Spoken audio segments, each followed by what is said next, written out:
boa noite. Sejam bem-vindos e bem-vindas ao minicurso Eucaristia, Mesa e Memorial, a mesa do povo de Deus.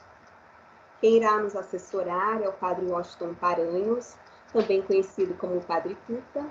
O Padre Washington possui mestrado em Teologia pela Universidade Pontifícia Salesiana de Roma e doutorado em Teologia com especialização em Liturgia e Sacramentária, também pela Universidade Pontifícia Salesiana de Roma. Atualmente é professor da Faculdade Jesuíta de Filosofia e Teologia. Para fazermos uma boa experiência, peço que os microfones permaneçam desligados, podendo ligar apenas nos momentos de esclarecimentos e perguntas. Informamos que este encontro está sendo gravado e será disponibilizado apenas para os participantes do curso, sendo proibido o seu compartilhamento. Obrigada. Com a palavra, Padre Washington.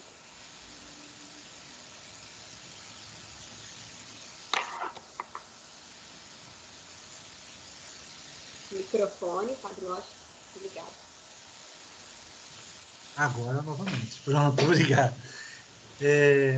Obrigado, então, a Daiane e também a equipe, né, do Centro Loyola e a vocês também que estão. Eu sempre gosto de dizer que a liturgia é a realidade mais sublime que nós temos na igreja, mas também a realidade mais sofrida e sofrível que nós podemos encontrar no próprio contexto da igreja.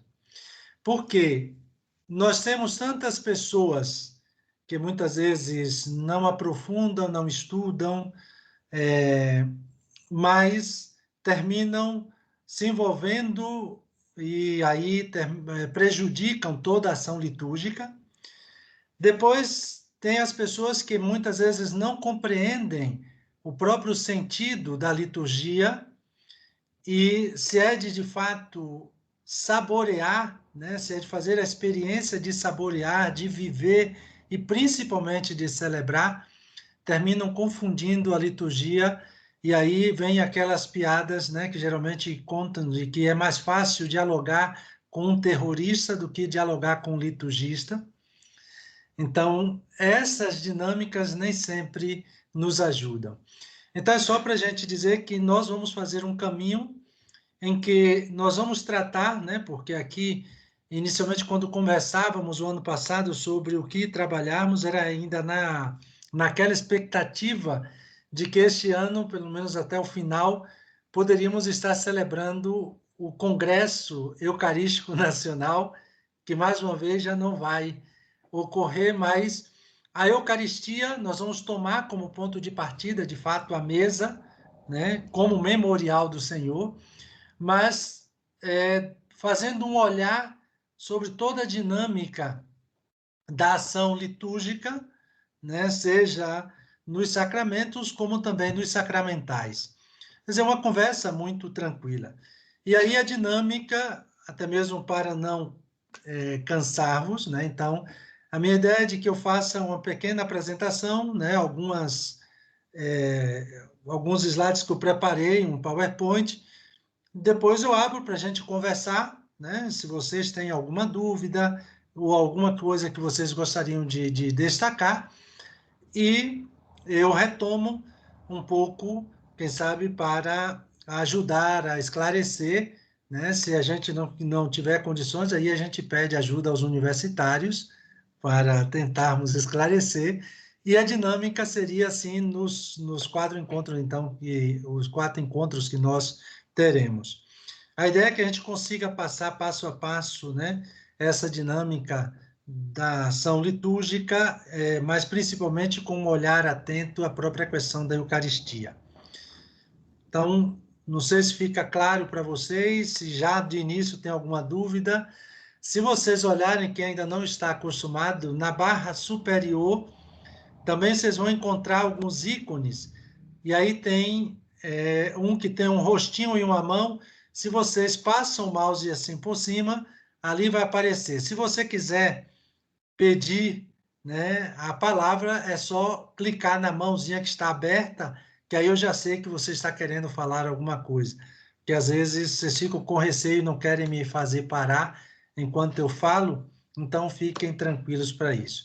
E no final, nós vamos sempre, eu vou propor um pequeno momento de oração a partir daquilo que nós vamos nos encontrar, né, nesses dias.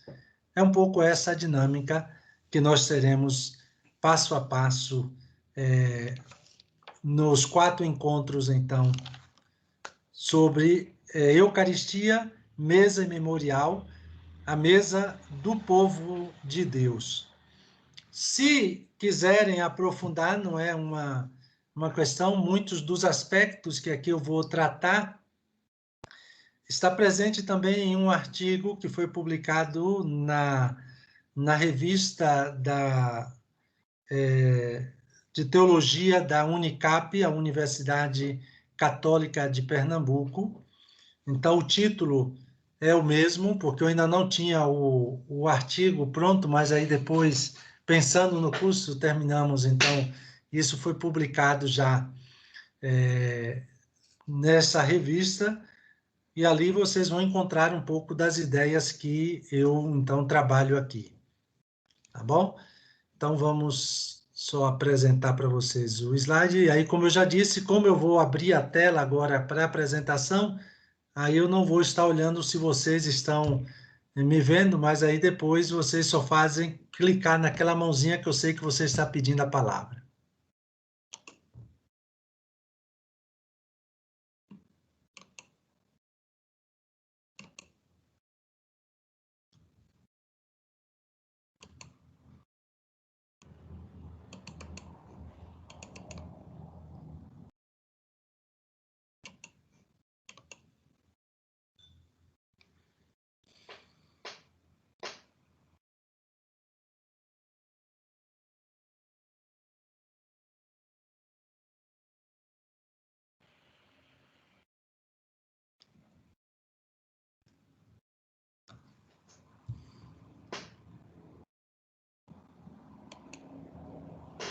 Então, a dinâmica do nosso encontro, né, nesses dias será esse, a Eucaristia, mesa e memorial.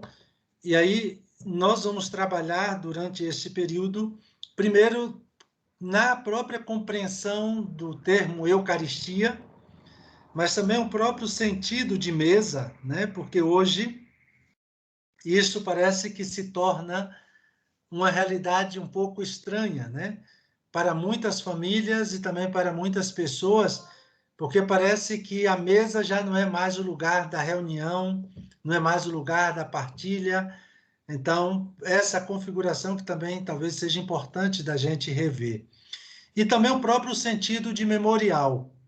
Quer dizer, o memorial da Páscoa de Cristo, que deve recordar também que é o memorial daquilo que é a nova e eterna aliança, né? Porque, infelizmente, uma confusão muito grande que se faz é de não reconhecer o próprio Eucaristia como um memorial do único sacrifício de Cristo. Então, muitas pessoas hoje, quando vão fazer teologia da Eucaristia, terminam fixando muito o olhar na questão do sacrifício de Cristo como Eucaristia, e esquece que, na verdade, a própria Eucaristia hoje deve ser compreendida, e sempre foi assim na história da Igreja, como um memorial do único e verdadeiro sacrifício. Porque senão nós vamos entrar naquela confusão que Lutero e depois também os nossos irmãos da Reforma diziam de que então quer dizer que todas as vezes que se celebra a missa, se sacrifica Cristo novamente, e aí o próprio Concílio de Trento, já naquela época, já respondia dizendo, não, compreenda um pouco melhor, caro Lutero, nós fazemos memorial daquele sacrifício. Então, isso é sempre importante da gente frisar. Então, por isso o título vem como Eucaristia, mesa e memorial, né? E aí, o sentido pleno, que é a mesa do povo de Deus. Quer dizer, nós não celebramos a Eucaristia, né, simplesmente porque nós somos mais devotos, mais santos ou santas do que os outros. Mas nós celebramos a Eucaristia por causa da ordem que recebemos do Senhor. Façam isto em meu memorial. Então, nós repetimos esse gesto em escuta àquilo que ele fez. Mas eu ainda vou chegar um pouco mais adiante para dizer a vocês que existem duas ordens que, em teologia dos sacramentos, nós falamos em ordem de iteração.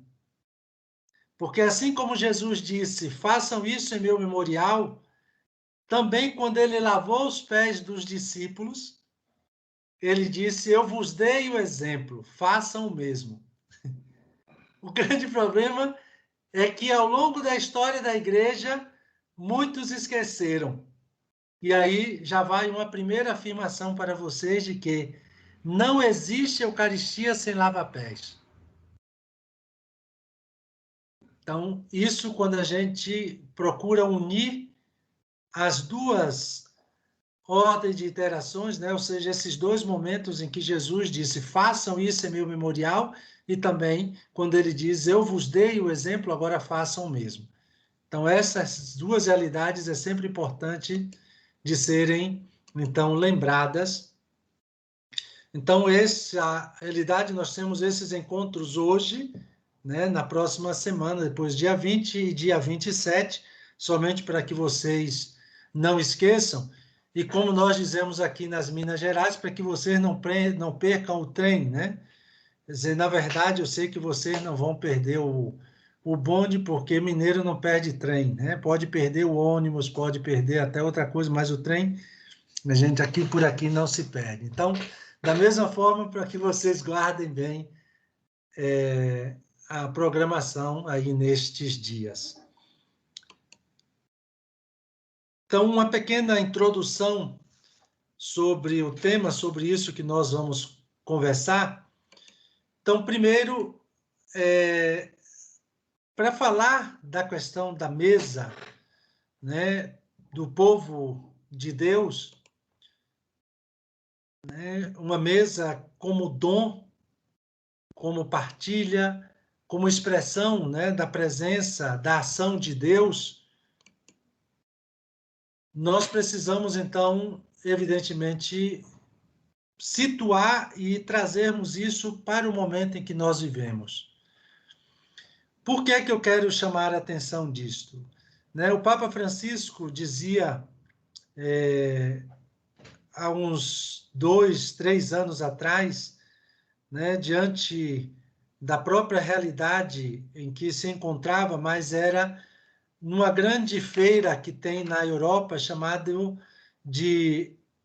que era o Expo 2015, e aí tinha um grande congresso chamado de Ideias de Expo, ou seja, Ideia de Exposição 2015, onde tem várias nações que estão ali presentes, né?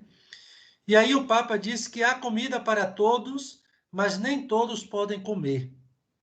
Enquanto resíduos, né, desperdícios, consumo excessivo e o uso de alimentos para outros fins alimentares estão diante, então, de nossos olhos. Isso é para dizer que, em meio à perplexidade que vivemos, há tantas famílias que choram, né, diante de tudo isso que nós estamos passando com essa pandemia, há tantas famílias que choram a partida de seus entes queridos, tantas pessoas que lutam pela vida, podemos perceber tantos gestos de solidariedade, enquanto um pequeno grupo que detém o poder impõe uma economia do lucro, da exploração, e que rouba, muitas vezes, a própria dignidade dos filhos de Deus. E por isso nós necessitamos também de vozes corajosas que gritem para alertar, então, contra uma leitura e preocupação meramente econômicas, tendo o mercado como seu ídolo e prosseguindo apenas com aquela visão de competitividade em que a gente passa por cima de tudo e de todos. Isso sem olhar a própria exclusão e a desigualdade que nós encontramos, que nós vivemos muitas vezes em nossas comunidades. E isso nós vamos aceitando a lógica da exploração e também do confronto, que é a própria perplexidade que nós podemos, então, perceber também no nosso mundo. E é por isso que o Papa Francisco lembrou justamente isso que eu coloco aí para vocês e repito. Há comida para todos, mas nem todos podem comer. Enquanto resíduos, desperdícios, consumos excessivo e o uso de alimentos para outros fins alimentares estão diante de nossos olhos. E o Papa ainda diz em outro momento, o planeta tem comida para todos, mas parece que não há desejo de compartilhar com todos. Devemos preparar a mesa para todos e pedir que seja uma mesa com todos. Eu acho isso muito forte e que, quem sabe, se a gente pudesse compreender nessas simples palavras o que é que o Papa está nos pedindo e convocando. O planeta tem comida para todos, mas parece que não há desejo de compartilhar com todos. Devemos preparar a mesa para todos e pedir que seja uma mesa com todos. Isso foi a homilia da missa para a abertura da 20ª Assembleia Geral da Caritas Internacional, em que o Papa Francisco dizia isso. Então, para dizer-vos, então, de que o pão em todas as mesas, como nós cantamos, né? É algo que nós precisamos sonhar, porque o pão da vida move a igreja justamente a sair de si, das zonas de conforto, para alcançar as periferias existenciais, como também nos lembra o Papa Francisco. E é justamente à luz dessas urgências que o Papa, então, suscita em nós, que aí nós vamos tentar trilhar este caminho, né, de reflexão. E aí eu quero trazer, né, como horizonte uma outra problemática que nós estamos vivendo, já que estamos falando de Eucaristia. Existem tantos grupos católicos reivindicando, em meio à pandemia, as igrejas abertas e o direito à Eucaristia. Mas aí eu já quero dizer para vocês, de início, que a Eucaristia, quer dizer, essas pessoas ainda não compreenderam nada. Porque a Eucaristia não é um direito. Eucaristia é um dom. E se é um dom, não é algo que eu conquisto, não é um mérito meu, eu não tenho como comprar, mas é dom de Deus. E é um gesto egoísta, né? Como tantos outros, como aqueles que muitas vezes nós, como cristãos, podemos fazer as críticas a grupos econômicos. Mas imaginem vocês que hoje no Brasil nós temos, porque essa pesquisa eu acredito que nós já temos muito mais do que isso, mas nos anos 90, uma pesquisa feita no Brasil pela CNBB dizia que mais de 70% das comunidades católicas não tinham a Eucaristia dominical e que celebravam a palavra de Deus. E aí eu fico preocupado com esses grupos que têm a Eucaristia, né, diária, semanalmente, muitas vezes, mas a maioria pode ter a Eucaristia diária, e aí reivindica o direito da Eucaristia e esquece de tantos irmãos que, às vezes, como eu já estive em missão em alguns lugares no norte do Brasil, que a cada 2 anos um padre passava por lá, em missão, e aí eles tinham direito, tinham a possibilidade de participar de uma Eucaristia. E aí a gente pode se perguntar, será que nós já compreendemos verdadeiramente o sentido da Eucaristia? Será que nós já vivenciamos realmente o sentido da Eucaristia?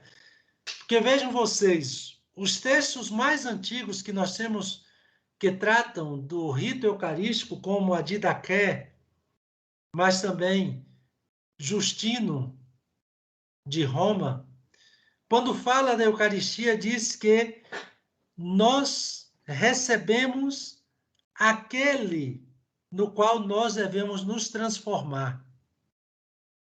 Ou seja, uma vez que recebemos o pão e o vinho eucaristizado, deveríamos também eucaristizar a nossa vida.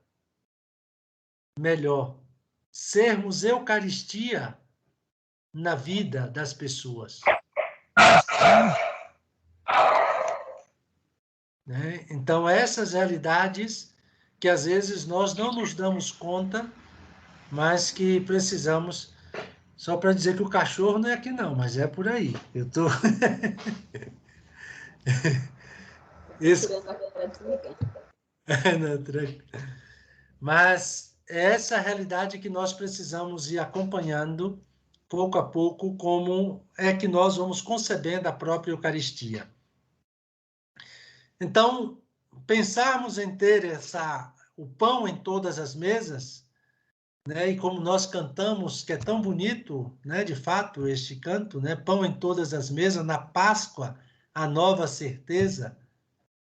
Então, que essa Páscoa, de fato, se transforme, né, numa Páscoa cotidiana, onde a nossa vida, que é uma afirmação tão bonita no documento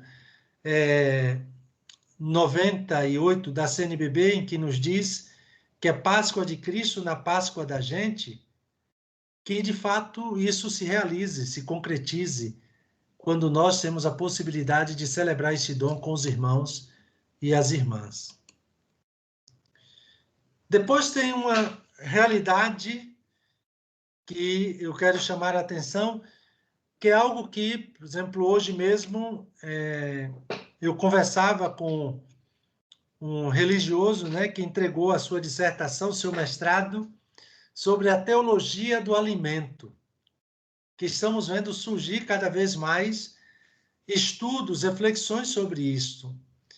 E existe uma teologia, ou seja, uma área da teologia, assim como nós temos a teologia litúrgica, a teologia sacramental, que às vezes a gente vai, como foi o meu caso, né?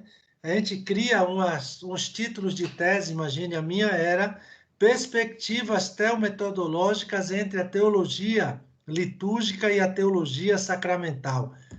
Aí as pessoas perguntam, mas o que é essa perspectiva teometodológica, né? Então, a gente às vezes quer criar umas coisas tão estranhas, mas tem essa sensibilidade, por exemplo, a teologia do alimento, a teologia fundamental, a teologia, né, sobre os sacramentos. Então, essas teologias que estamos vendo aí se desenvolver. E aí a comida, que a gente pode se perguntar, mas o que é mesmo comida? Né? Diante de tantas realidades de pessoas que passam fome, né? Diante de tanta miséria que nós podemos ver no mundo, e já já a gente vai aprofundar um pouco mais. Mas é só para dizer de que alimento é tudo que se come e que serve para a nutrição, ou seja, para manter um ser vivo. homens, animais, plantas. Comida é nutrição. E talvez esse segundo termo, né, nos diz muito mais que comida. Porque comida, né, nós podemos reduzir, mas quando a gente diz que é para nutrir, então por isso que eu digo que o segundo termo pode nos dizer muito mais do que o próprio sentido de comida. Embora seja equivalente, né, o termo nutrição vai para além. E, de fato, quando digo nutrição, eu quero dizer que é, antes de tudo, algo dado, doado. Ou seja, doado por outros assim que chega ao mundo. E também evoca a chamada nutriz, ou seja, aquela mãe de leite que talvez muitos e muitas de vocês já ouviram falar, que desmama o recém-nascido. Então, essa realidade para dizer de que a nutrição é muito mais do que o comer, o que é comida. Então, nutrir-se da palavra, nutrir-se do dom, nutrir-se da presença. Veja como é bonito da gente perceber a própria, né, semântica e o valor, né, quantas coisas nós podemos encontrar aí. E depois tem uma outra realidade, que a primeira coisa de que precisamos, tão logo chegamos ao mundo, é a comida. Que, na verdade, já nos alimentava no ventre materno, né? Não podemos esquecer disto. Mas uma vez que deixamos o útero, o alimento nos é dado por alguém que nos oferece. Por isso que eu chamava e dizia que a nutrição, né, o alimento, ele é dado, né? E a gente pode dizer que é fruto do trabalho. E aí eu já levo a vocês a uma pequena realidade que nós temos nas orações e que muita gente não se dá conta. E aí eu só abro aqui um parêntese. No momento em que nós apresentamos os dons, lá no momento, né, que a maioria das pessoas conhecem como ofertório, que depois eu vou voltar nisso com mais detalhes, né? Geralmente as pessoas chamam isso aí de ofertório, mas nós estamos apresentando os dons. E geralmente quem preside diz: Bendito sejais, Senhor Deus do universo, pelo pão que recebemos de vossa bondade, fruto da terra e do trabalho do homem, que agora vos apresentamos e para nós se vai tornar pão da vida. Porém, se vocês já se deram conta, quando nós estamos no encontro, que logo, logo nós vamos ter a possibilidade de fazer isso, né? Vamos pensar nos encontros nas comunidades, ou mesmo na casa, né? Em nossas casas, quando nós vamos antes da refeição, alguém diz assim: dê a bênção aí nos alimentos, principalmente se tem padre, né? Aí de dê a bênção aí nos alimentos. Mas, na verdade, não somos nós que abençoamos, porque esse já é bento, como a gente pode dizer. Ou seja, já é abençoado, porque é dom de Deus. E por isso, não deveria ser o sentido do pedido de bênção, mas sim de agradecimento. Bendito sejais, Senhor, por esse dom que temos à nossa mesa, fruto do nosso trabalho, fruto do trabalho de tantas pessoas e das mãos que prepararam para que aquele chegasse. Ou seja, o bendizer a Deus por esses dons que nós temos para saciar a nossa fome. Então, este deveria ser para a gente reconhecer de que o alimento é um dom de Deus. E aí eu vou mais adiante para vocês compreenderem talvez um pouco melhor como isso pode ser dom.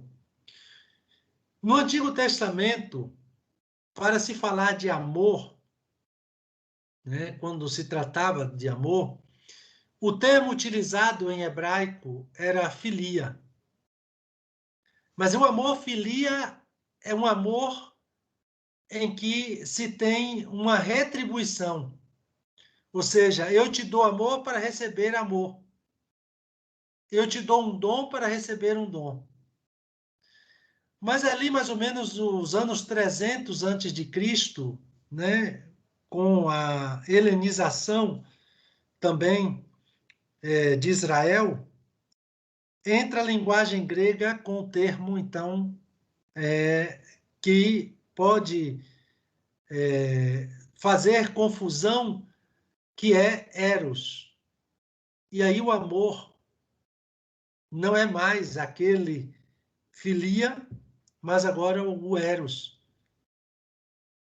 Porém, para os primeiros cristãos, nem filia e nem eros traduzia aquilo que foi o amor de Cristo. A sua entrega total. E que eu não gosto muito quando diz que amou até o fim, porque parece que a gente quer colocar um limite no amor. Mas o próprio termo grego seria que amou ao extremo, né, às extremidades, algo que não tem fim. Esse foi o amor de Cristo. E aí o termo que foi encontrado foi ágape, que é um amor desinteressado, no sentido de que é um amor doação. Assim é o sentido da entrega, do alimento, do dom que nós recebemos. Então, só para vocês entenderem um pouco. Deixa eu ver quem foi que pediu a palavra. Pode abrir o microfone e fazer a pergunta ou o comentário. Deixa eu ver quem é. A Juliana. Isso, Juliana. Foi engano. Ah, foi engano? Tá tranquilo. Porque daqui a gente vai acompanhando. Vocês aí piscam os olhos, eu estou vendo o que é que vocês estão fazendo. Viu? Vocês? É brincadeira. Então, essa dinâmica para dizer de que é complicado, eu não saberia nem mesmo como dizer, quando nós estamos falando de Eucaristia, e para nós cristãos no mundo, quando a gente olha, se a gente percebe essa realidade como um dom, e aí a gente vê ainda essa situação de fome. Ou seja, muito mais pessoas estão passando fome, né, nos dias de hoje, segundo um estudo, e aí eu estou pegando os dados do final do ano passado. Mas o estudo anual que a ONU fez, então, que apresentou em dezembro do ano passado, dizia que dezenas de milhões se juntaram às fileiras de subnutridos crônicos nos últimos 5 anos. Ou seja, a última edição, justamente, dessa pesquisa, né, que é o estado de insegurança alimentar e nutricional no mundo, que foi publicado ano passado, estima que quase 690 milhões de pessoas passaram fome em 2019.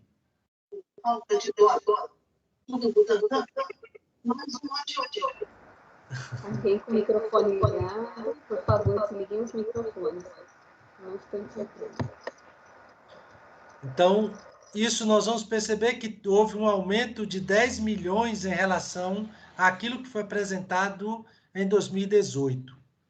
E de aproximadamente 60 milhões, isso aconteceu em 5 anos. E um relatório diz que a pandemia, né, do Covid-19 levou mais de 130 milhões de pessoas à fome crônica em 2020. E só para vocês terem ideia, e mais de 116 milhões de pessoas estão em situação de insegurança alimentar ou passando fome no Brasil. Mas nós estamos, muitas vezes, reivindicando a Eucaristia, dizendo que é meu direito. e aí nós esquecemos de tantos irmãos que estão nessa situação. Ou seja, é mais ou menos como aquilo que eu coloco aí, que são as pessoas que dizem que estão com saudade da Eucaristia, né? E o Dom José, um bispo aqui de uma diocese em Minas, né, dizia justamente isso, que a postura de certos grupos da igreja e de pessoas com discursos de saudade da Eucaristia leva a esquecer colocações sem nada contribuem para a evolução e a normalidade da entrega de itens, os ensinos para a função da vacina. Pessoal, por favor, vamos desligar os microfones? Então, que leva justamente a esquecer exatamente dos patriarcas da fé, ou seja, as pessoas que já com uma idade mais avançada, que são vulneráveis pela questão da saúde e que muitas vezes poderiam sofrer muito mais. Então, não é justo que a gente pense dessa forma. A igreja não está fechando as portas em muitos lugares por negligência, mas simplesmente para proteger vidas. E isso é que é importante. E eu digo para vocês que ter a possibilidade de fazer a experiência que nós fizemos nesse ano foi uma riqueza. De reacender, de retomarmos aquilo que é o valor da igreja doméstica. Em que as celebrações em família, esses momentos de orações, levou a unir, resgatou algo que era tão bonito, algo que é tão bonito e que tínhamos perdido. Porque muita gente não estava mais celebrando de fato a Eucaristia, mas simplesmente estava cumprindo preceitos. E aí nós precisamos recordar, né, esse valor. E continuando, então, é bom lembrarmos também de que o alimento nos é dado por alguém que o oferece, né? A mãe oferece a mama como alimento. O alimento continuará sendo, né? Isso não tenho dúvida alguma, né? Que o alimento ele continuará sendo o dom maior, né? A partir do qual nós podemos então viver como partilha. E o alimento, então, sendo preparado para nós, à medida que crescemos, até aquele momento que é tão bonito, né, como criança, e aí chega aquele dia em que os pais dizem, né, de até que possamos pegar nossa própria comida e vamos lá nos dirigir à mesa, que é um rito, né, que nós vamos passando esses momentos. Então, a partir desse momento, cresce nosso aprendizado sobre a relação entre nós e os alimentos. Precisamos dele não apenas para viver, mas para que todo o desenvolvimento do nosso ser, quer dizer, para todo o desenvolvimento do nosso ser, o alimento é necessário. Assim, o alimento é uma necessidade fundamental para o nosso organismo, né? É algo que torna, então, um gesto social por excelência, né? O fato de se reunir para se alimentar. É sinal de comunidade em reunião, de fazer memória, de festejar. A mesa, então, se torna o lugar de comunicação, de troca e também de comunhão. É por isso que comer é muito mais do que nutrir-se. Beber é muito mais do que saciar sua sede. A tal ponto que a arte de viver com sabedoria pode ser resumida e simbolizada pela arte de comer e beber. Isso é fundamental da gente perceber de que nós não chegamos à mesa de qualquer forma. existe um rito próprio, desde a preparação, desde o momento em que se pensa o alimento, né, até ele chegar à mesa. Não é por acaso que a ação de se alimentar adquiriu justamente um valor simbólico e tem até um caráter sagrado. Porque as refeições sagradas da antiguidade e os sacrifícios nos templos atestam isso. Eram refeições nas quais a comida era oferecida à divindade, que por sua vez não consumia, né, a vítima, de modo que a carne era então compartilhada entre os oferentes e também os sacrificadores. Isso geralmente acontecia dessa forma. Por isso, ter essa realidade diante da afirmação do Papa de que o planeta tem comida para todos, mas parece que não há desejo de compartilhar com todos, como eu dizia, eu acho que é o momento de vermos que até mesmo aquilo que nós oferecemos hoje aos irmãos, ou aquilo que nós celebramos como Eucaristia e que nós oferecemos a Deus, é para ser dom e partilha entre nós. Como a nossa vida também deve ser um dom na vida dos irmãos. Por isso, comer é, portanto, uma ação natural e também cultural. Natural porque a natureza oferece os alimentos e cultural porque os alimentos são escolhidos, preparados, cozidos. Então, isso é um fruto para o nosso crescimento.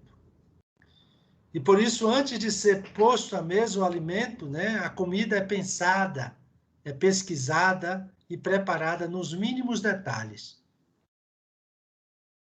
Não pode faltar nada. Ela é oferecida, abençoada, oferecida, cantada e celebrada, antes de ser compartilhada. Ou seja, é uma ação eminentemente própria da humanidade. O alimentar-se tornar-se uma ação espiritual cheia de significado, porque é dom.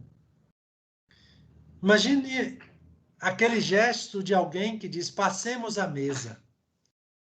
É um gesto solene e que nós não podemos desvalorizar. É mais ou menos como aqui gostaria de encerrar essa pequena parte da introdução, dizendo justamente de que tudo isto que nós vivemos, né, é como se quiséssemos também dizer de que o alimento faz a mesa e a mesa celebra o alimento. É sempre dessa forma que devemos compreender.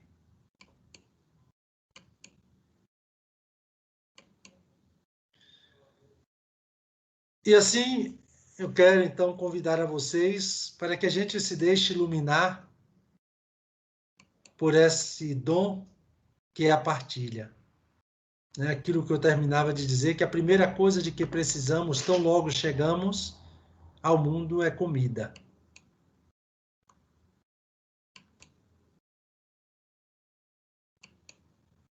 E sabermos de que o alimento é vida.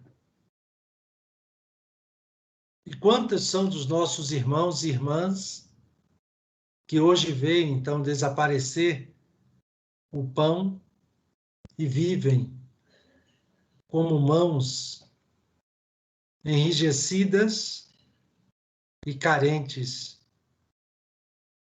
E por isso nós precisamos dos alimentos, não apenas para viver, mas para todo o desenvolvimento do nosso ser. O alimento é uma necessidade fundamental para todos nós.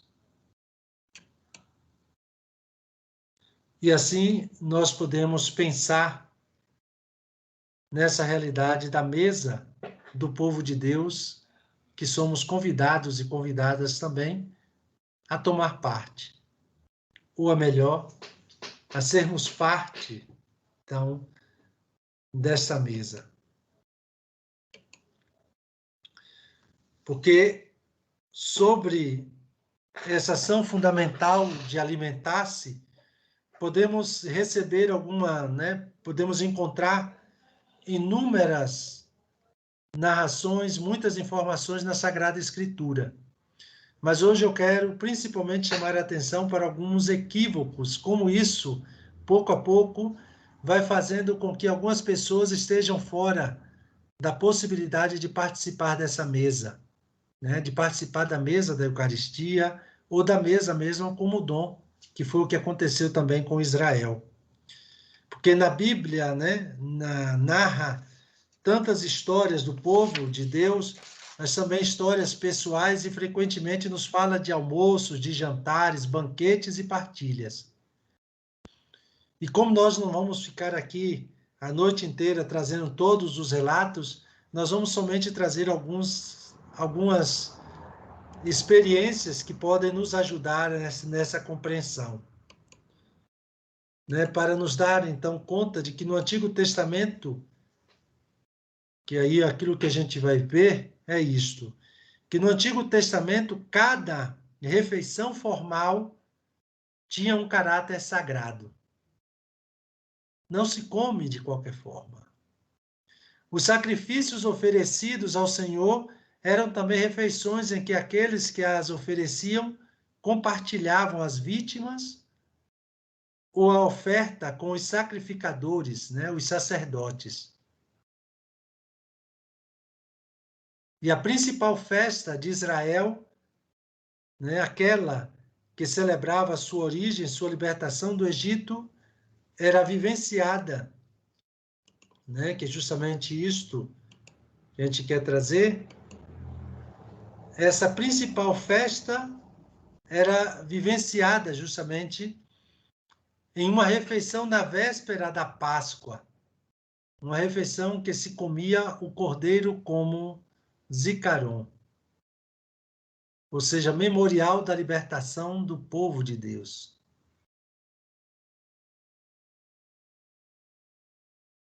E isso de geração em geração, como nos diz a Torá, Israel comerá o cordeiro imolado com pães ázimos e ervas amargas, como um rito perene, uma festa do Senhor, como está lá em Êxodo 12. Então a Torá também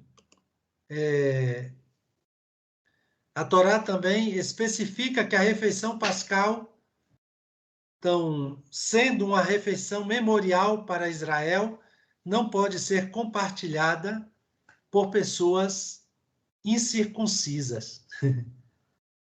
Inicialmente era para todos, mas aí depois começam a vir também as normas. E é assim. Ou seja, nenhum estranho dela comerá. Também está lá no Êxodo. Nenhum incircunciso dela comerá. Diz também que a lei para o nativo e para o migrante que vive no meio de vós será a mesma. Ou seja, a refeição pascal, de fato, é paradigma de toda a refeição feita pelo povo de Israel. Sempre será partilha dos frutos da terra e dos animais. Sempre será um instrumento de comunhão. Sempre será um sinal da aliança. Ou seja, a antiga aliança que o povo faz com Deus, que é selada no sangue do Cordeiro, é aquilo que Cristo, então, no Novo Testamento vai dizer: basta de sacrifício de animais inocentes. Eu me dou como comida e bebida. E renova essa aliança. Que é mais ou menos isso que nós podemos, então, perceber. O sangue servirá de sinal.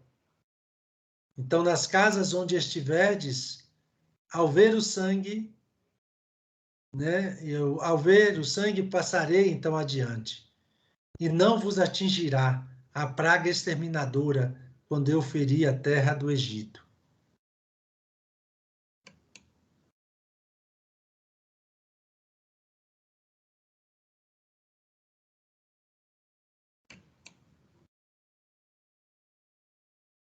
Então, essa realidade, que é o sinal do memorial da Páscoa, celebrada então por Israel, vai culminar nisto que depois a gente vai poder aprofundar um pouco mais, justamente na passagem do mar, em que Israel deixa de ser essa categoria de não povo para ser povo de Deus. E por isso, todas as vezes que Israel celebra a sua Páscoa, faz o memorial da passagem pelo mar. É ali que está, então, o grande memorial da Páscoa de Israel. Porque o rito celebrado na noite anterior é um sinal profético daquilo que aconteceu no dia seguinte.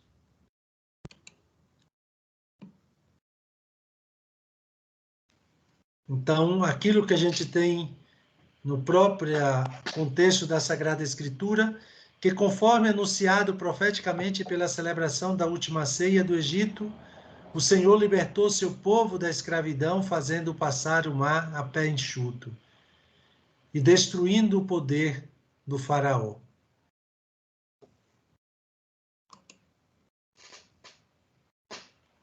Então, a passagem do mar é o evento fundador da economia salvífica do Antigo Testamento.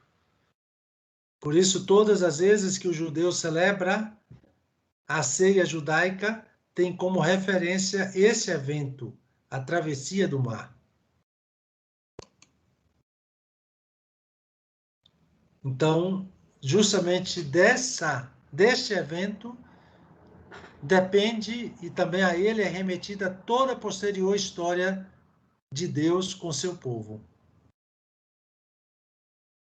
E aí eu chamo a atenção porque para nós também, como cristãos, existe o evento que é o mistério pascal de Cristo, que é o elemento fundamental, ou seja, o evento fundador da nossa fé. Porque se não unirmos a morte, ou seja, o Calvário e a tumba do ressuscitado, nós não compreendemos o próprio sentido do ser cristão. Aqui está o coração da nossa fé.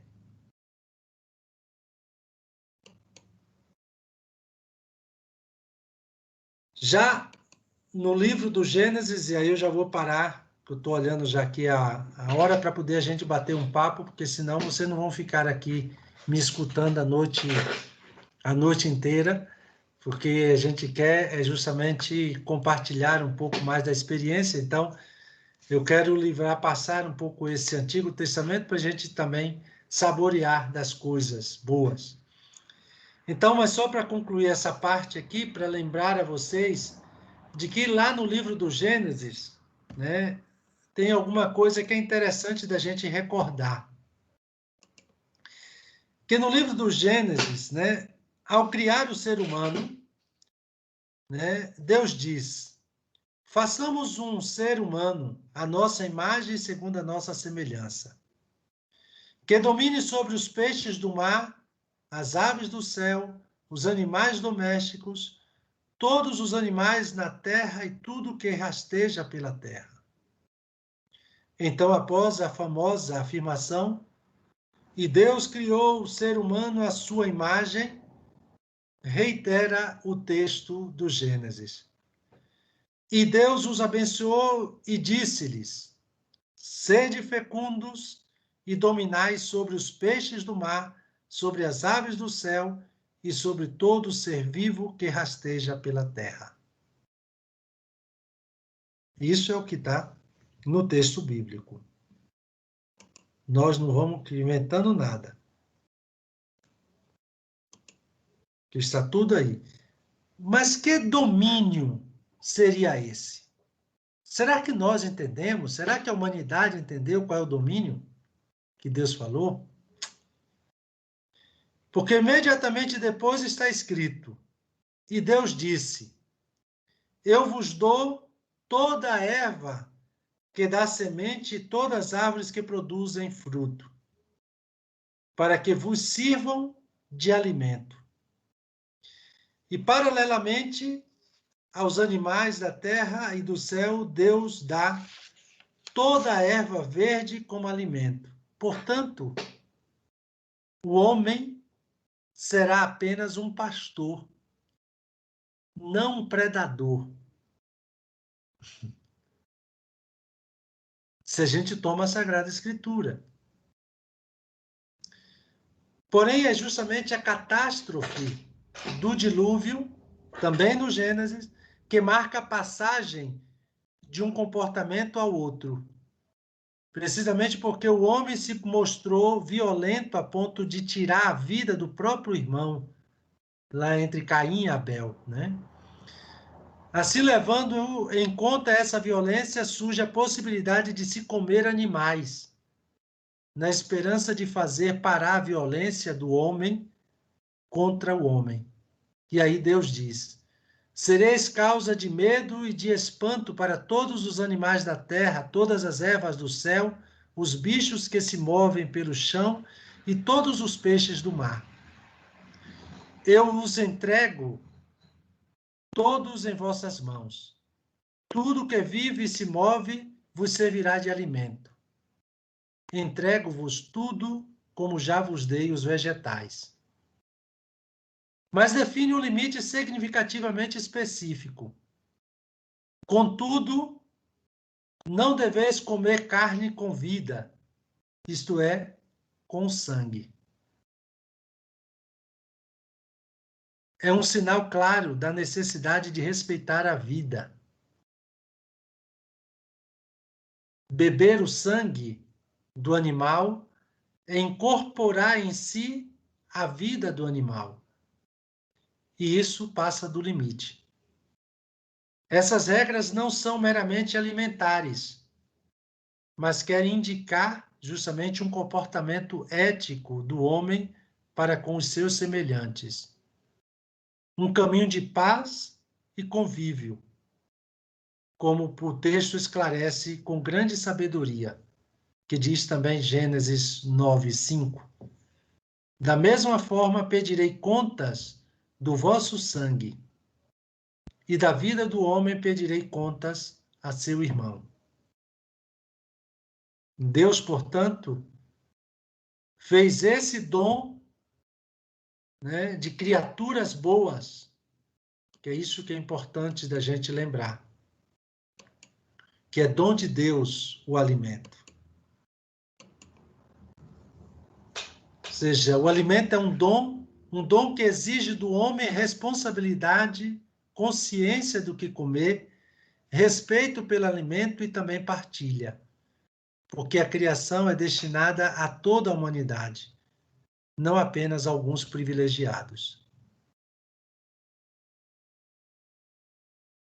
E eu só apresento mais um slide para poder a gente concluir com essa separação que nós temos, porque o termo na tradição sacerdotal, né, em que tem essa identidade precisa que os distingue dos goim, né, dos outros povos, daqueles que são como estrangeiros, aqueles que são então separados, que não podem fazer parte. Hoje também na mesa da Eucaristia, muitas das vezes nós fazemos isso. Existem aqueles que podem e os que não podem.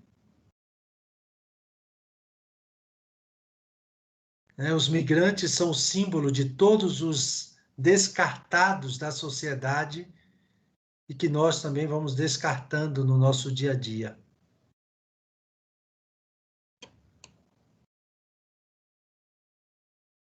E encontramos outros grupos que também são privados da mesa, se a gente fosse aqui fazer um levantamento,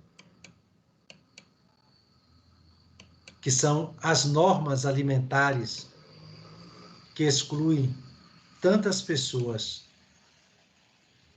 que nós podemos chamar de puros e impuros, e que hoje não têm o direito também à Eucaristia.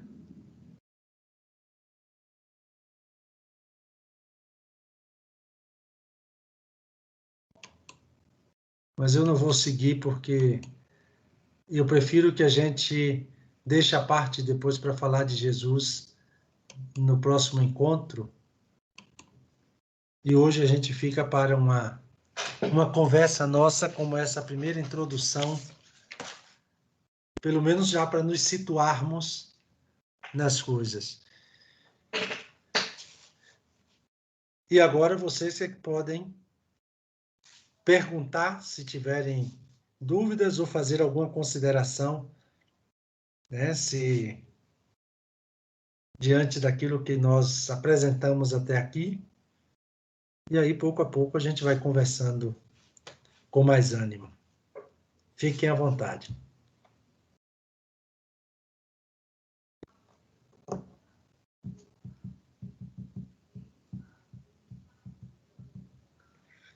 Walter.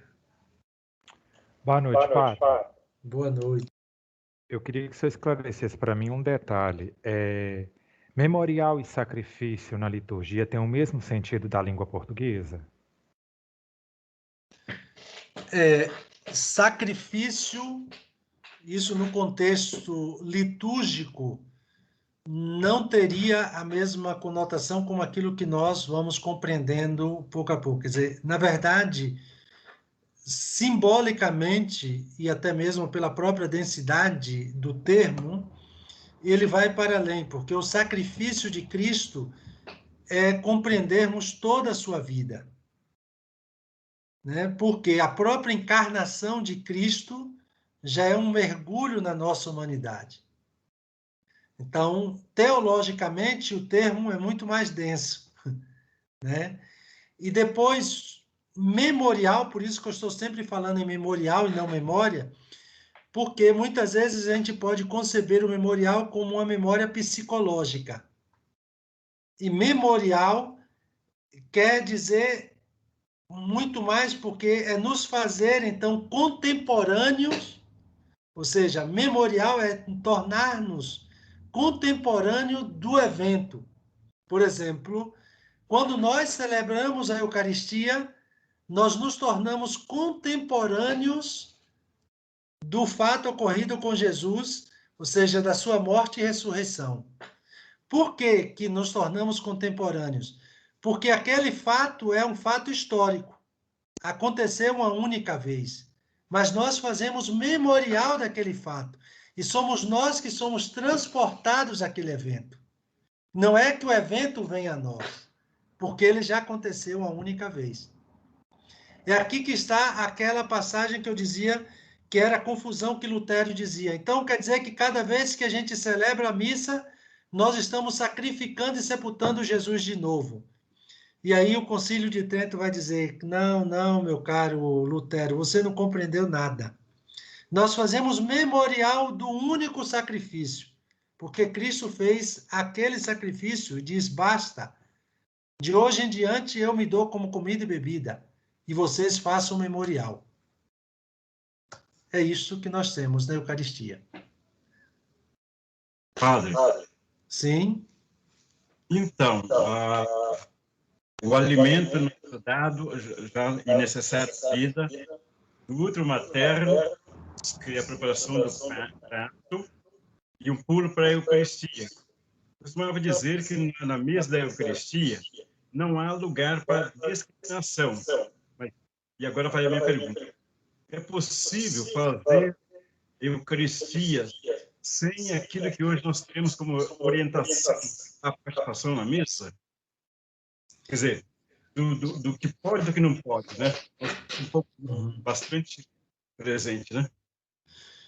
O que seria necessário, talvez, uma mudança que há tantos anos nós estamos falando, mas desde o Concílio Vaticano II, aquele resgate de voltarmos às origens, às fontes, para compreendermos, isso poderia nos ajudar.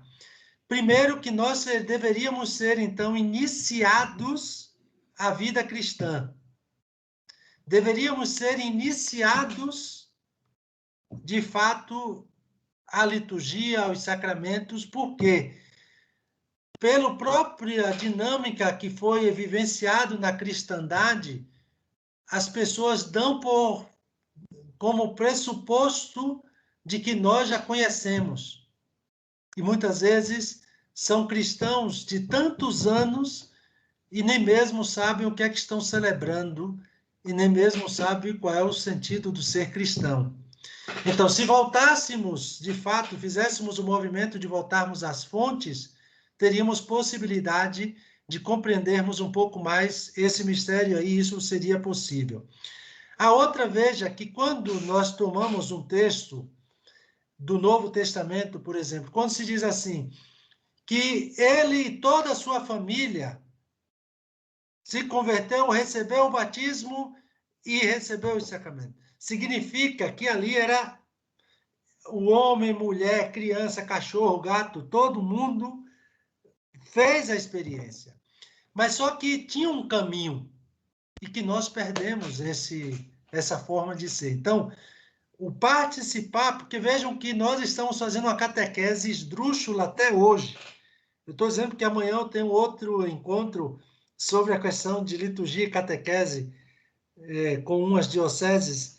E aqui eu ia dizer o que preparando a fala de amanhã, eu dizia justamente, veja como é interessante. Quando nós já estamos há tanto tempo falando em catecúmenos, veja que é o grande erro que nós fazemos ainda hoje. Uma criança, ela chega na igreja com os pais, aí levam para uma salinha ao lado, e a criança fica lá na salinha com as tias, brincando, pintando alguma coisa. Quando é no momento, e aí passa toda a palavra de Deus, quando é no momento da liturgia eucarística, aí trazem as crianças para a igreja. Me parece que tem alguma coisa errada, porque o que eu encontro lá nos padres da igreja é que diz que participavam do primeiro momento da celebração, da liturgia da palavra, e depois se tinha uma despedida após a homilia, em que os catecúmenos iam para o encontro com os catequistas. E aí eu não estou entendendo por que nós estamos fazendo ao contrário. E tem mais. Tem um outro detalhe que Jesus disse: ide por todo mundo, pregai o evangelho, tornai todos os povos meus discípulos, e depois batizai-os em nome do Pai, do Filho e do Espírito Santo. Aí eu não sei porquê, parece que é na hora da tradução, mas eu estava olhando esses dias, até as Bíblias todas hoje, elas estão dizendo do mesmo jeito assim. Mas aí parece que a nossa catequese nos ensinou que primeiro a gente tem que batizar, depois é que nós vamos tentar tornar discípulo, porque, por exemplo, tem gente que ainda não entendeu o que é que diz o documento de Aparecida, que é de 2007, quando diz que somos discípulos missionários. Então, José, o problema está aí. Não sei se eu te respondi, mas... Foi muito boa a explicação. Tá bom, obrigado. Eu gostaria de falar, padre. Pode falar. Então, o Papa deve instituir agora, dia 11 de maio, o antigo ministério, que é o Ministério de Catequista, né? Então, eu vejo, assim, pela minha experiência, pelo que o senhor acabou de falar, que, na verdade, quando a gente fala assim, que as pessoas estão com essa sede, eles não querem saber que os outros não têm a Eucaristia, mas eles querem a Eucaristia, né? Eu acho assim que, como eu vejo, como eu percebo, que, na verdade, é uma falta muito grande de formação na igreja, e isso aí a gente pode ir um pouco, digamos assim, a gente está olhando o efeito. Mas, se a gente for olhar as causas, a gente vai ver que a base mesmo, quer dizer, a causa mesmo disso tudo que acontece na igreja é uma grande falta de formação. E isso não só pela falta de sacerdotes, como a gente sabe, porque eu já fui na SEBS, em Rondônia. Então, as pessoas lá têm a liturgia, tem a missa uma vez ao ano, 2 vezes ao ano, Então, nós temos falta de sacerdotes, e mesmo os sacerdotes que centralizam muito nas grandes metrópoles e que não querem ir para cidades menores ou para lugares mais distantes. Então, o que nós vemos? Nós vemos sacerdotes com várias comunidades e que, às vezes, não tem nem tempo ou, sei lá, é muita coisa envolvida, não é uma coisa muito simples, né? A gente tem que ver que tem algo na estrutura mesmo atual. Então, isso leva as pessoas a uma total desinformação exatamente nesse sentido, o que realmente é Eucaristia. Falta formação muito grande nas paróquias, né? Por vários motivos. A gente teria um tempo, assim, muitas coisas envolvidas, mas eu só falei algumas coisas, né? Assim, até para falar sobre isso que o senhor falou, que as pessoas não têm noção do que é Eucaristia. Não tem por vários motivos, eu acho que a gente, né, tem causas aí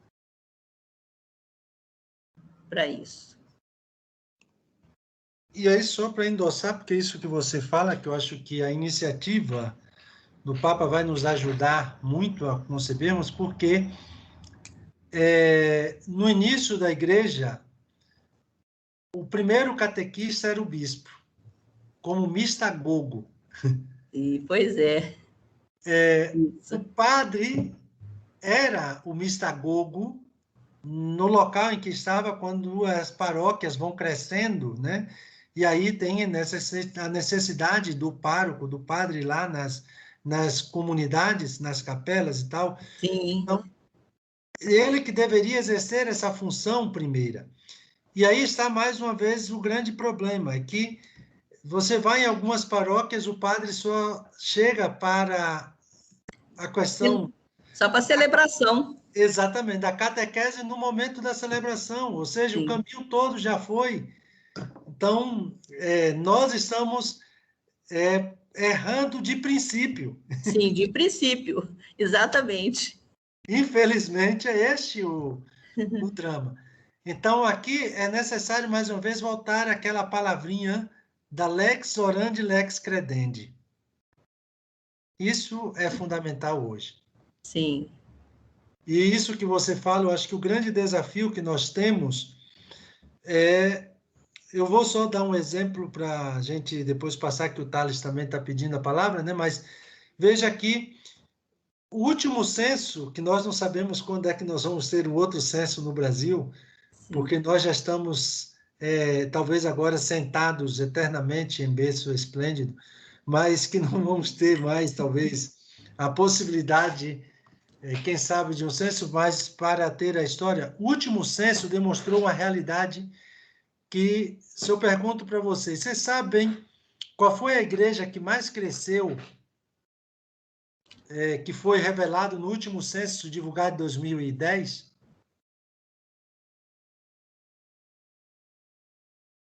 Pois é, eu pergunto assim porque muita gente até diz que foi a Universal do Reino de Deus, foi a Igreja da Graça, e não foi.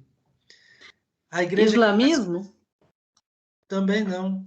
Aqui no Brasil, o islamismo não cresceu assim tanto, não tem, como não é uma igreja, mas assim, das igrejas cristãs, a que mais cresceu foi a Assembleia de Deus. Não é a congregação cristã? Também junto? Não, a congregação cristã não, mas foi a Assembleia de Deus, mas por quê? A Assembleia de Deus adotou um princípio como as antigas SEBs da Igreja Católica. Sim. E aí começou a desenvolver pequenas células em todo o bairro. E o que é que foram formados e preparados, dizendo, em todos os lugares vocês vão reunir 2 ou 3 vezes por semana, vocês vão acompanhar as famílias, se morre alguém, vocês estão presentes, se alguém adoece, vocês estão ali ao lado, dá toda a assistência, como faziam as pequenas comunidades antes. Sim. E depois adotaram um princípio como aquele dos círculos bíblicos, que nós já não temos mais. Pois é, foi a que mais cresceu. E nós começamos a pensar que melhor era construir um grande templo, né? Um santuário, não sei o que a gente começa a chamar por aí, sim, e trazer todo mundo para a igreja matriz, e deixamos esquecidas as comunidades pequenas lá na periferia. Sim. é claro que eu estou querendo dizer de que o que é fundamental e o cristianismo deveria pensar que nós vamos viver bem como pequenas comunidades, onde todos se conhecem, onde todos são irmãos, onde todos partilham as dores e as alegrias. É isso que vai mostrar o que somos. Só para vocês terem como exemplo. Concordo. O Thales e depois a Cristina. Em relação ao censo, vamos ver se ele segue o que o Marco Aurélio falou, né, na liminar. Mas, enfim. É interessante que é a primeira vez que eu consigo entender essa questão do memorial como um meio de transporte, que somos transportados ao único sacrifício. Quer dizer, assim, faz bem mais lógica do que a gente, assim, faz sentido realmente, né? Não é uma coisa distante. Mas em relação ao laicato, né, a gente percebe que alguns acabam se, aspas, clericalizando, né? Se tornando clero e separando, e distanciando daquilo que é previsto nos documentos do Vaticano II, que é o contrário, o laicato ser firmado. E alguns, a gente percebe, assim, não seja clero, não seja, que percebe que tem medo da afirmação. Tanto é que você percebe por isso, com medo, do diaconato permanente. Na minha diocese mesmo não está instituído. Então eu estou dando um exemplo assim, diocese de Guaxupé, para quem quiser saber, tá? Não precisa nem perguntar depois que eu já estou falando.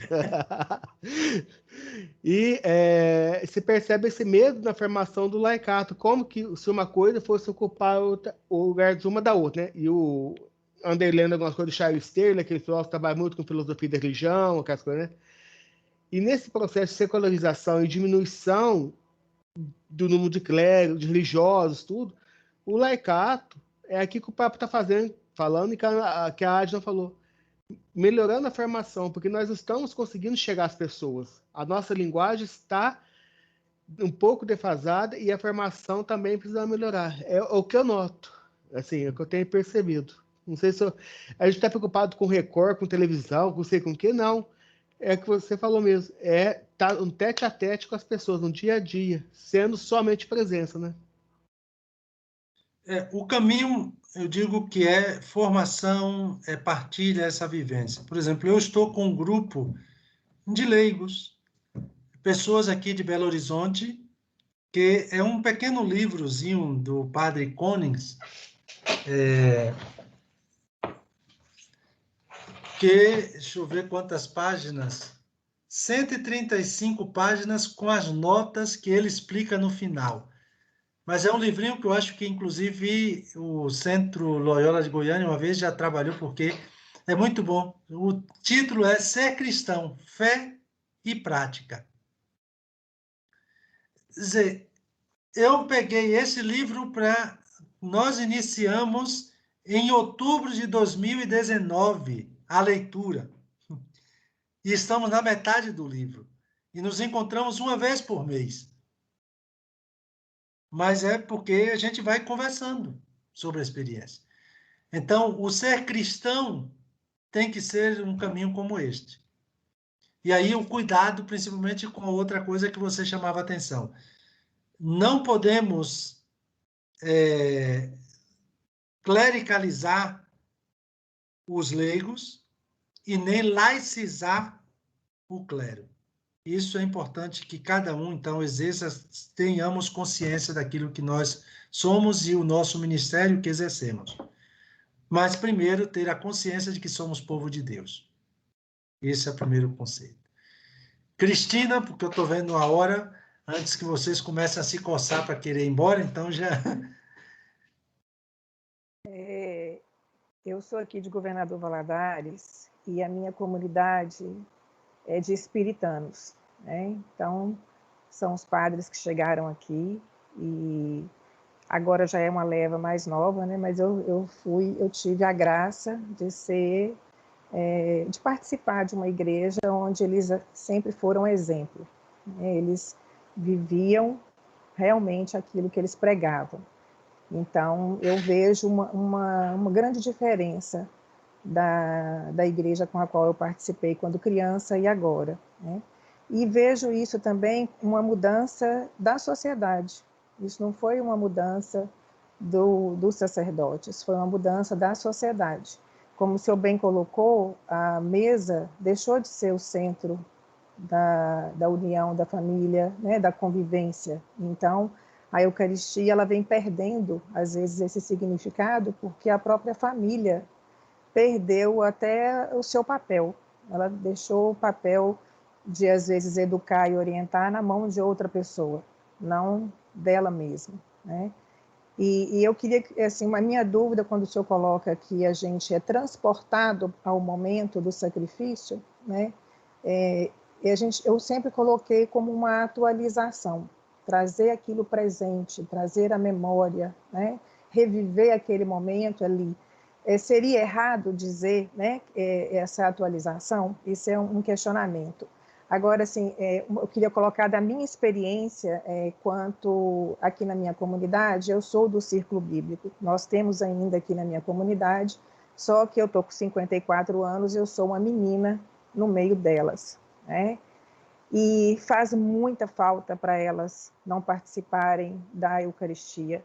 Nós temos celebração de todos os dias da semana e no domingo nós temos 4. E com as igrejas fechadas, isso foi um suplício para todas elas, porque as que faleceram, elas faleceram porque os familiares fizeram festa nas casas delas, não porque elas estavam indo à igreja. E era muito triste eu conversar com elas e o sentido da Eucaristia ficava muito claro, que é aquele momento de encontrar, de poder ver, porque muitas delas só têm, às vezes, um filho que não vai mais à igreja, mas o neto vai. E naquele momento ela revia, ela ia na missa das crianças porque ela revia aquele ali. A outra ia na missa dos jovens para poder encontrar o neto dela que é jovem. Então, assim, foi uma dor que eu vivenciei, sabe, padre? Assim, não era simplesmente entrar na fila da comunhão, era comunhão de vida, que é realmente o que é o significado da Eucaristia para mim, né? Então, essa mesa que hoje não cabe todos, a pandemia, ela não trouxe nada de novo, ela só revelou a pessoa que cabe na minha mesa, ou a mesa que eu estou me sentando, qual a mesa que é composta, que eu posso chegar e me colocar. Eu tive muitas portas fechadas, né? A minha porta não se fechou. Eu respeito, hoje mesmo eu recebi uma pessoa doente na minha casa, que veio se vacinar no posto e não tinha condição de voltar para casa. Pediu desculpa para entrar. Eu falei, você fica de máscara, você fica mais longe, se deita aqui, descansa. Então, quer dizer, a gente não precisa de se isolar de ninguém.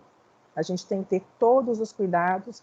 Eu sei que uma pessoa mais velha tem que se resguardar mais ainda, mas a pandemia só revelou o distanciamento e a exclusão que nós, cristãos, colocamos. Eu não preciso nem de colocar ninguém de fora. Eu coloco a minha igreja, eu coloco a sociedade que eu pertenço, o bairro, a minha comunidade. Ela só mostra realmente o que está no nosso coração. Então, a casa é comum, né? Deus me deu a propriedade da natureza. Eu sou proprietária. Eu não preciso de verba, de dinheiro nenhum para comprar nada disso. Eu tenho a responsabilidade de cuidar e de não deixar faltar nada para ninguém, não esgotar nenhum recurso, né? Agora, buscar meios de me fazer ouvir, de brigar por isso, né? E eu peço essa sabedoria, né? Porque o primeiro lugar que eu brigo é na minha família, mostrando isso. E no segundo lugar é na minha igreja, né? Sem levantar bandeira nenhuma, né? Porque a bandeira é só de Cristo mesmo, mas é de levar essa Eucaristia no sentido mais puro. O sacrifício não foi em vão, né? Então eu pergunto novamente, eu poderia dizer que é uma atualização? Ou essa palavra atualização, ela perde esse sentido, né? Para te dizer assim de forma rápida, que nós vamos encontrar o próprio termo, por exemplo, já no Concílio de Trento, ele utiliza também o termo atualização ou reapresentação ao evento, né? Nós atualizamos ou somos reapresentados.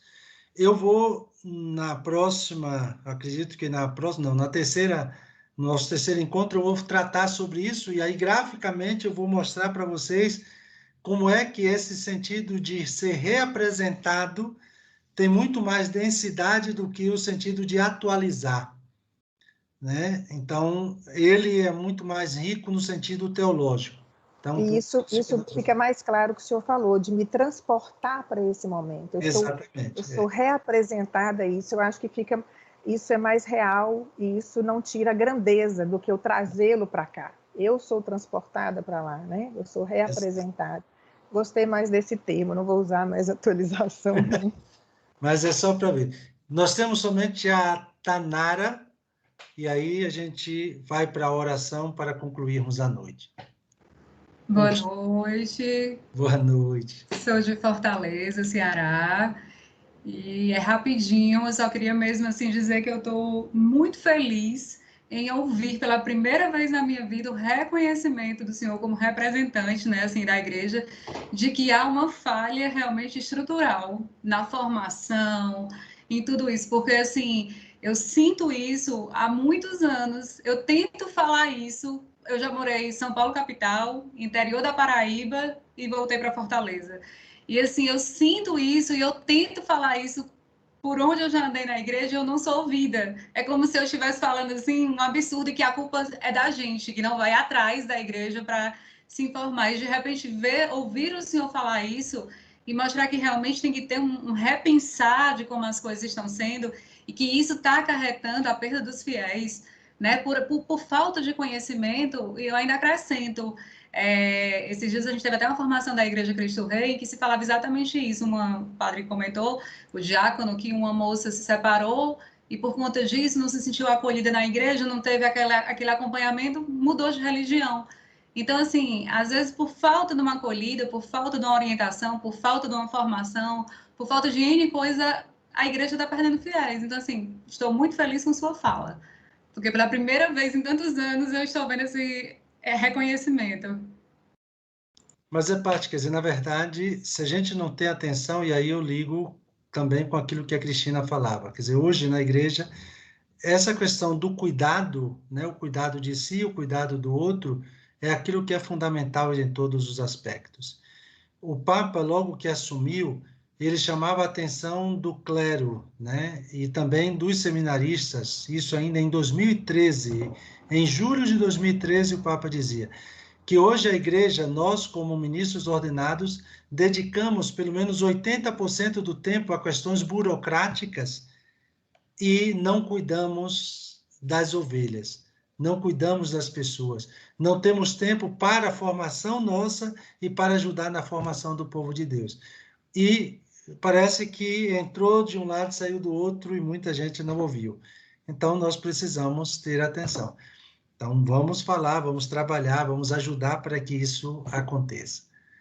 Tá bom? Então, mas obrigado. Eu vou só abrir aqui para a gente fazer o momento dessa oração e depois a gente conclui essa noite. Pode ser, Daiane? Pode ser. Porque ela também já está com sono, eu já vi.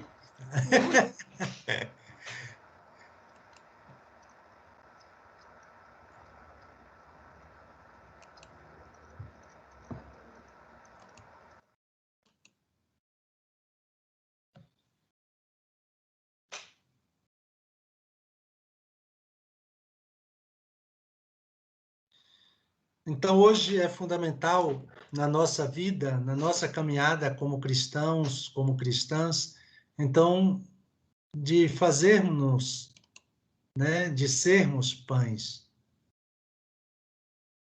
E pode ser bonito, mas não é nada fácil fazer esse pão. Já não podes viver só para ti, mas também para os demais.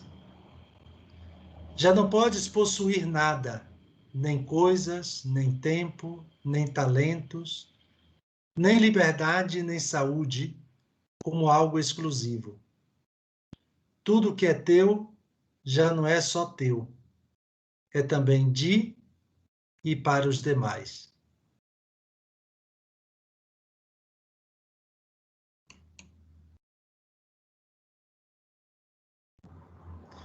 Fazer-se pão é estar cada qual inteiramente disponível em tempo integral. Não protestar de qualquer jeito, por qualquer coisa. Não protestar se exigem algo de ti, se te incomodam ou te chamam a qualquer hora e para qualquer coisa. Ter paciência e mansidão, como o pão que precisa ser amassado, cozido e partido.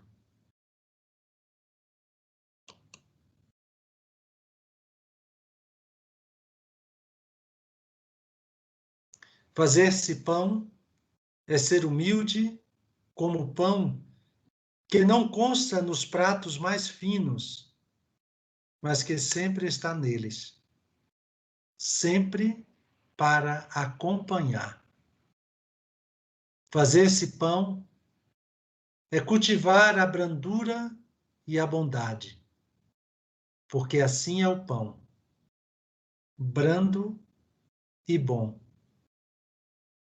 Fazer-se pão é sempre estar disposto ao sacrifício, como o pão que se deixa triturar.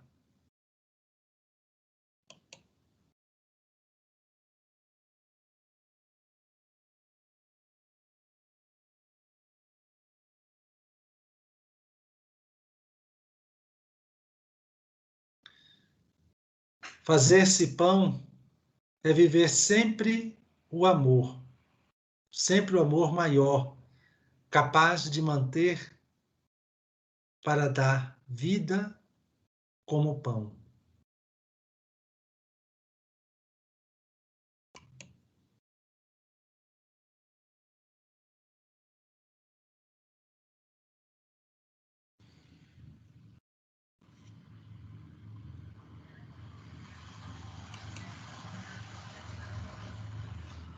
Deixa-te triturar pelos que estão a teu lado. Deixa-te amassar pelas contrariedades, pelos trabalhos e serviços em favor de teus irmãos e irmãs.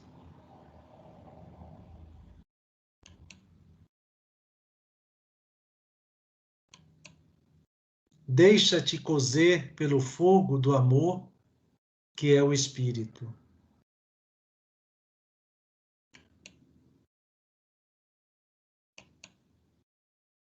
Depois, já poderás oferecer-te a todos que tenham alguma fome.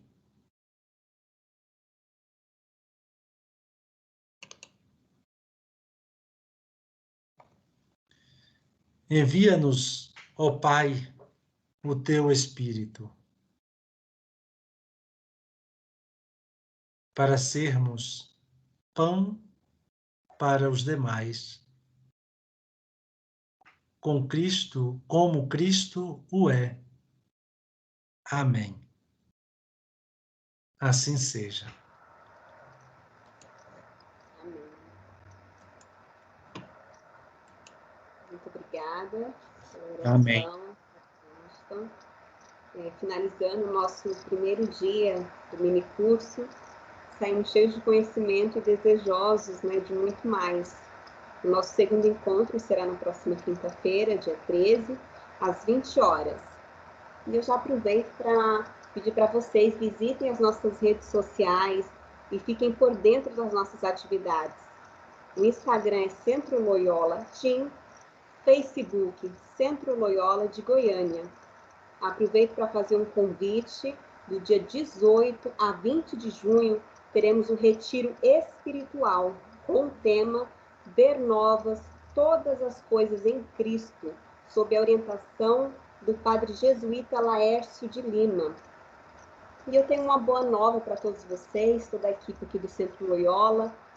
Talvez até alguns de vocês estejam sabendo, que a Companhia de Jesus, também conhecida como Ordem dos Jesuítas, inicia a partir do dia 20 de maio deste ano, 2021, a celebração mundial do ano inaciano, no qual se comemorará os 500 anos da conversão de Santo Inácio de Loyola e 400 anos de sua canonização. Então, tem uma programação do ano inaciano. E essa programação, vocês podem ter acesso a ela através do nosso Facebook, que tem um link já da programação do ano inaciano. Você também pode encontrar a programação no nosso Instagram, também tem um link lá disponível. E no nosso site, centroloyola.com.br, vocês podem encontrar um vídeo do Padre Arturo Souza, superior-geral da Companhia de Jesus. Lá o Padre Arturo vai falar um pouco sobre o ano inaciano. Então, eu faço esse convite para todos vocês, estar visitando o nosso site, as nossas redes sociais. Muito obrigada, uma boa noite a todos. Boa noite. Valeu, Padre Osh. Até quinta. Boa noite. Valeu. Foi ótimo. Obrigada. Boa noite. Boa noite. Gostei Boa noite a demais. todos. Boa noite. Muita gente que eu conheço. Boa noite. Goiânia é minha terra querida, estou em Uberlândia, mas valeu a pena. Né, Daiane, que eu fiquei atrás de você hoje à tarde, né, para não perder nada.